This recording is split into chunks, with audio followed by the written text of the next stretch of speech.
She'd come up to me and tell me she didn't know what's going on. Probably every 6 weeks or so. She blamed me and our church communication. She was angry and frustrated, and every one of these interactions made me angry and frustrated until I figured out what was going on and realized it really didn't have anything to do with me.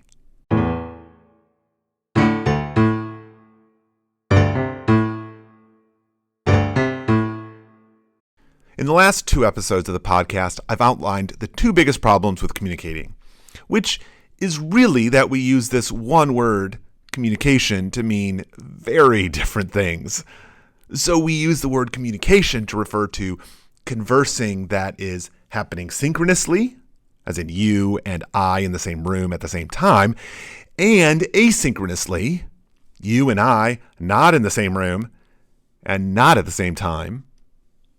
And the trouble for us is that we want asynchronous to be instantaneous. In other words, more synchronous. And it isn't.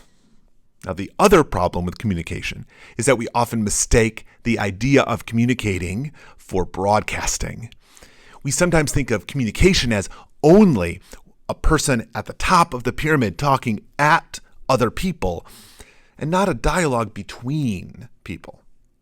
I found both of these problems everywhere, and they cause so many headaches for everyone.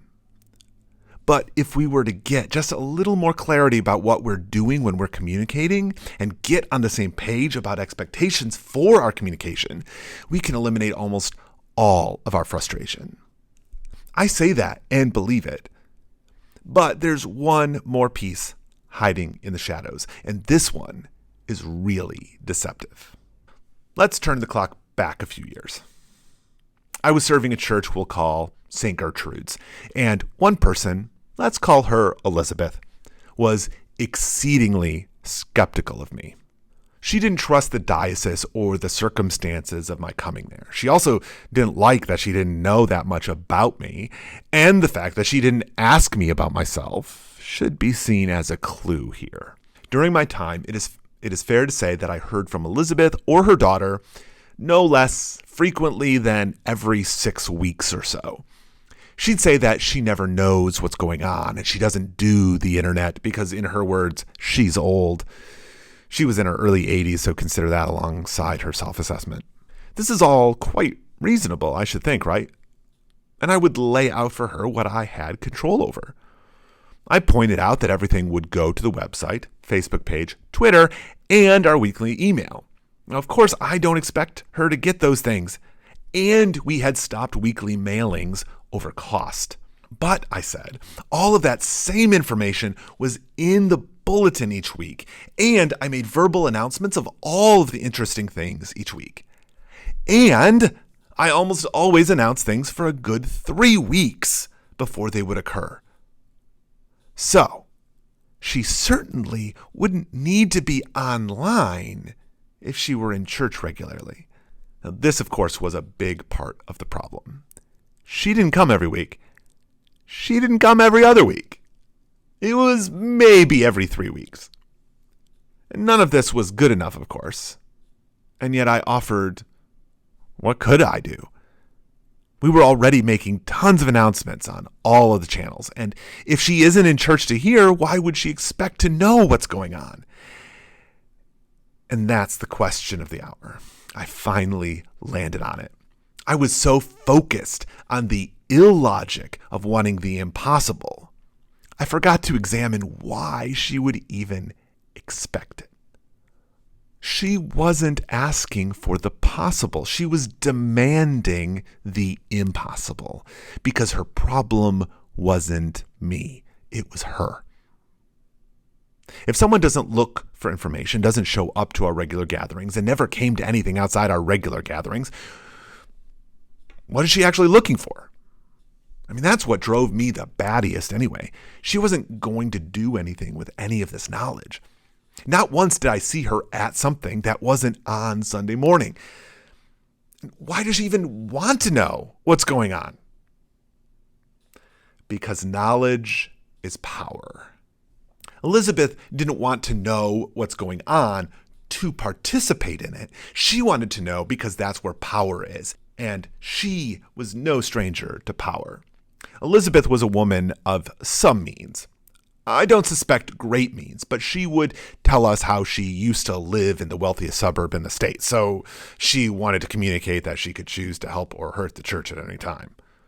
So the power that knowledge offers fits in two places in our world: social influence and political influence.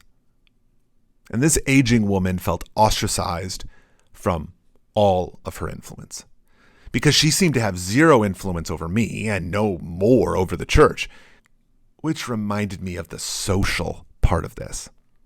She didn't have any friends. And I don't say this to be mean or condescending. A lot of us struggle with relationships, but it was easy to see that she presently had few friends in the church. People to encourage her, make her laugh, bring her to events, even call her to let her know about them. Because if she did, I suspect she would have a better sense of what was going on. As we age and more of our peers disappear from our lives, it can be striking to wake up one day and realize we're all alone. No spouse, few friends, none local anyway. Happiest times are in the past, body turning against us. For as miserable as Elizabeth tried to make my life, and she did try, I developed a lot of sympathy for her.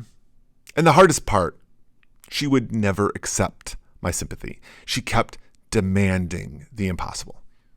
I know that we all get that sometimes the thing isn't really the thing, right? We say it's the thing because we don't want to face the real thing. And we do this with trauma or to protect our egos. And we get that often the problem someone has isn't really about us. And yet, sometimes we struggle with the idea that there must be something we can do anyway. There must be a way to get through. Elizabeth's problem wasn't a communication problem for the church. She put no effort in gathering the information she claimed to want. Like, she didn't have friends who called her and invited her to things. And to be brutally honest, none of us wanted to. But we didn't want to exclude her either. And we racked our brains for months trying to solve the problem by focusing where she wanted us to look, which is where she wanted us to kill our online presence, turn back time, recreate phone trees, stop evangelizing in the community, and while we're at it, hold a seance to bring her friends back, I think. And maybe cajole my predecessor to move back to town so he could fix all this bad stuff I was doing. We took her words at face value, even as they made little sense to our situation. The problem had nothing to do with what we were or weren't doing. Like inherited wealth, she wanted the influence to drop in her lap because she was owed it. It was easy for me to tune out Elizabeth, and it was easy to get stuck on what she was saying. But it was hard to find what Elizabeth was actually communicating. For me, the value in this experience was in making Elizabeth an avatar for communication. She isn't who I podcast for, obviously, but she is who I remember when people have unreasonable expectations. When people say, "I don't know what's going on," I see her face. And when they complain about not knowing things we've clearly advertised, I think about what's going on with them, not what's going on with our newsletter. Most importantly, though, it helps me set the limits for my own mind of what communication even is. Of course, I know that I can't reach everyone. And yes, I try really hard to communicate effectively. But some are never satisfied. Some are never happy. Ever. Never, ever. And it is irrational for me to put that on me. Instead, setting those clear boundaries, expectations, and encouraging dialogue are essential to healthy, meaningful communication. And anything else is just noise. Thanks for listening to Make Saints. because eternal life is hard, and we could use all the help we can get. Be well, and we'll be back next week.